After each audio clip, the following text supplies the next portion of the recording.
यह कहानी 2016 की है, जब मैं अपने दोस्त के साथ उसके रिश्तेदार के प्रोग्राम में गया था। तब उसे उस प्रोग्राम में प्रीति नाम की लड़की से प्यार हो गया। उसके साथ प्रज्ञा नाम की एक लड़की भी थी। पता नहीं कैसे, मुझे तो पता नहीं चला, और उसने उस लड़की को पटा लिया। मुझे तो उसने यह बात तब बताई जब उन दोनों के उस प्रोग्राम में एक दूसरे के नंबर भी चेंज हो गए थे। उसके कहने पर उन दोनों को बातें करते देखकर वहाँ से अपनी गाड़ी के पास आकर खड़ा हो गया। वहाँ आकर मैं अपना फ़ोन चलाने लगा, तभी मेरे दोस्त ने मेरे पास कॉल किया और मुझे ऊपर बुलाया। उसके कॉल करते ही मैं ऊपर चला गया। तब वो तीनों एक साथ बैठे हुए थे। मैं भी चुपचाप जाकर उनके पास बैठ गया। हम सब ने कुछ देर तक बातें की और फिर मेरा दोस्त प्रीति को लेकर वहाँ से चला गया। उसके जाने के बाद मैं प्रज्ञा नाम की लड़की के पास बैठा हुआ था। हालांकि मैं उसके पास बैठा, लेकिन मैंने उससे कुछ भी नहीं कहा। तब वो अपनी जगह से खड़ी होकर मेरे पास आकर बैठ गई और मेरे दोस्त के बारे में पूछने लगी। क्या करता है, कहाँ से है, यह पहले भी किसी से प्यार करता था क्या, ऐसे ऐसे सवाल पूछने लगी। तब मैंने उस लड़की को बिल्कुल पागल समझ रखा था। कोई कमीना दोस्त ही होगा जो अपने दोस्त का राज किसी दूसरे के सामने खोलेगा। मैंने उस समय उस लड़की के सामने अपने दोस्त की तारीफों के पुल बांध दिए। तभी वो मेरी तरफ देखने लगी और मुझसे पूछने लगी कि मैंने किसी से प्यार किया है क्या। उसके कहने पर मैंने भी शरीफ बनकर उससे मना कर दिया। कुछ समय बाद मेरा दोस्त प्रीति को लेकर हमारे पास आया। फिर हम सब एक दूसरे से बातें करने लगे। मैं और मेरा दोस्त उस प्रोग्राम में खाना खाकर अपने घर आ गए। घर आकर मैंने अपने दोस्त को प्रज्ञा ने जो बात पूछी थी वो बातें उसको बताईं। उसके बाद उसने प्रीति के साथ बिताए वक्त को मेरे साथ शेयर किया। उसने कहा वो और प्रीति पहले से ही एक दूसरे को जानते हैं। उसने कहा कि उसने बहुत कोशिश की थी, लेकिन वो कुछ भी नहीं कर सका। उसके बाद वो दोनों एक साथ इस प्रोग्राम में मिले। तब जाकर उन दोनों की बात हुई। वो मुझे प्रीति के बारे में ही बता रहा था। इतने में ही प्रीति का कॉल आ गया और कॉल आते ही वो मेरे पास से दूर चला गया। मैं उसके जाने के बाद अपने कमरे में चला गया और तभी मेरा दोस्त हरी मेरे कमरे में आया तो मुझसे पूछने लगा कि मैं किसी लड़की से प्यार करता हूँ क्या। तब मैंने उसे मना कर दिया। मेरे मना करने के बाद ही उसने कहा कि प्रीति उससे बोल रही थी कि प्रज्ञा मुझे पसंद करती है, यदि मैं भी उसकी पसंद हूँ। तो उसके कहने पर मैंने मना कर दिया, लेकिन किसको पता था कि वो लड़की मेरे गले ही पड़ जाएगी। उसने पता नहीं रात को हरी को क्या कह दिया कि हरी मुझे सुबह उससे मिलाने के लिए ले गया। मैं चारों फिर एक होटल में मिले। तब प्रीति ने मुझसे प्रज्ञा से प्यार करने की बहुत रिक्वेस्ट की। मैंने उसके कहने पर प्रज्ञा को बुलाया और उससे कह दिया कि वो मुझे बहुत पसंद है। मेरे हाँ कहने पर प्रज्ञा बहुत खुश हुई। हम सब ने कुछ देर तक एक दूसरे से बात की और फिर वहाँ से कहीं बाहर घूमने के लिए चले गए। हम चारों एक साथ शाम तक घूमते रहे। फिर देर रात को हम उन दोनों को छोड़कर फिर अपने घर आ गए। आकर हम दोनों ने उन लड़कियों के बारे में बातें की। हम दोनों के पास उन दोनों लड़कियों का कॉल आया। कॉल आने के बाद हम दोनों अपने अपने कमरे में जाकर एक दूसरे से बातें करने लगे। प्रज्ञा मुझे पाकर बहुत खुश थी। मैं भी धीरे धीरे उसकी बातों से खुश रहने लगा। हम दोनों कुछ ही दिनों में एक दूसरे से घुल मिल गए थे। जब भी हम चारों का मिलने का मन करता, हम सब बाहर घूमने के लिए चले जाते। जब मन करता वो हमारे घर के पास के पार्क में आ जाती। ऐसा कई महीनों तक चलता रहा। कोई भी रोक टोक नहीं थी, सब कुछ अच्छा चल रहा था।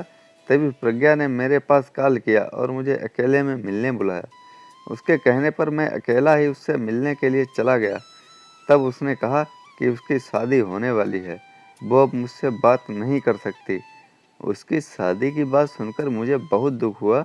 मैंने उसे समझाया कि यदि वो कुछ दिन और रुक जाए तो मैं अपने घर वालों से हम दोनों की शादी की बात करेगा, लेकिन उसको तो मुझे छोड़कर जाना था। वो मेरी हर बात पर नया बहाना बना देती। तब मैंने ज़्यादा जोर दिया। तब उसने कहा कि उसने घरवाले इस बात को नहीं मानेंगे। उसने कहा कि उसकी शादी उसके पापा के दोस्त के लड़के से बचपन में ही फिक्स हो गई थी। उसके इस तरह की बातें करने के बाद मुझे उस पर शक होने लगा। जब वो नहीं मानी तो मैंने उसको शादी करने के लिए कह दिया। उस दिन वो मुझे आखिरी बार मिली। हम दोनों उस दिन एक पार्क में देर तक बातें की। फिर मैंने उसे उसके घर के पास छोड़कर अपने घर आ गया। घर आकर मैंने ये बात हरी को बताई। तब हरी ने यह बात प्रीति से पूछी। तब उसने प्रीति से भी यही कहा कि प्रज्ञा भी उसे यही बात बता रही थी। पापा उसकी शादी करने की बात कह रहे थे। प्रीति के भी ऐसा बोलने के बाद मैं अपने आप को अकेला महसूस करने लगा। कुछ ही दिनों में हरी से भी अकेला रहने लगा। कब घर आता, कब चला जाता, ये हरी को कुछ नहीं पता था।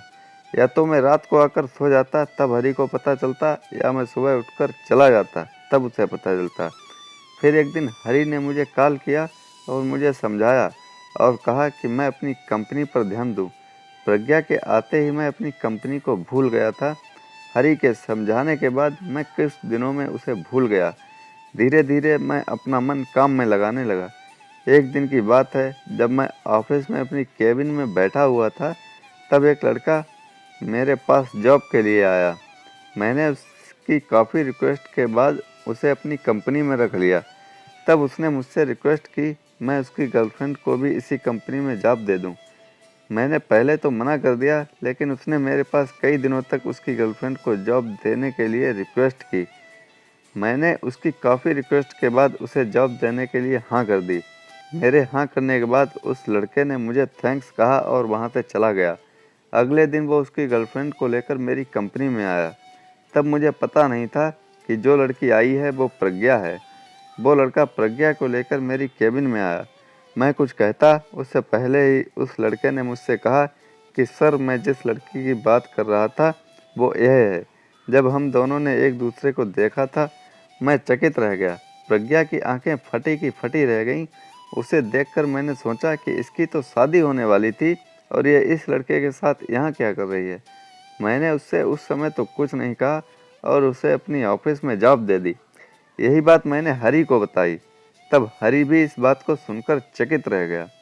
तब उसने प्रीति को कॉल किया और यह बात उससे कही। तब उसने भी यही कहा कि उन दोनों की बातें हुए तो काफ़ी दिन हो चुके हैं। अगले दिन मैंने उसे लड़के को केबिन में बुलाया और उससे सच बुलवाने के लिए उसे अपने साथ बाहर घुमाने के लिए ले गया। तब मैंने बातों ही बातों में उससे पूछ लिया कि क्या प्रज्ञा से तुम्हारी शादी होने वाली है। तब उसने कहा कि ऐसा कुछ भी नहीं है। उसने बताया कि प्रज्ञा ने उसे एक होटल में प्रपोज किया था। उसने कहा कि वो किसी लड़के से प्यार करती थी, लेकिन उससे झूठ बोलकर उससे पीछा छुड़वाकर वो मेरे पास आ गई है। उस लड़के ने मुझे सारी बातें बता दी थी। यही बात मैंने घर आकर हरी को बताई। तब हरी ने प्रीति से प्रज्ञा को लेकर आने को कहा। शाम को प्रीति प्रज्ञा को लेकर वहां आ गई। तब मैंने सारी बातें उनके सामने कहीं। तब उसने मुझसे माफ़ी मांगी और रोने लगी। उसने कहा कि हम सब भूलकर फिर से अपनी ज़िंदगी शुरू कर सकते हैं। उसने कहा कि वो उस लड़के को छोड़कर मेरे पास फिर से आ जाएगी। तब मैं उससे साफ साफ मना कर दिया और कहा कि कभी जीवन में सही से भी रहना सीख लो। उस लड़के ने तुम्हें जॉब दिलाने के लिए मुझसे कितनी रिक्वेस्ट की है, वो तुम सोच भी नहीं सकती। किसी के प्यार का मजाक बनाना अच्छा नहीं है। यदि तुम मेरे पास आ जाओगी तो उस लड़के पे क्या गुजरेगी वो मैं अच्छी तरह से जानता हूँ। इतना कहकर मैं वहाँ से चला गया। हरी और प्रीति भी कुछ देर बाद वहाँ से आ गए। तो दोस्तों, कैसी लगी ये कहानी, लाइक करें, कमेंट में बताएं और चैनल को सब्सक्राइब करना ना भूलें। धन्यवाद।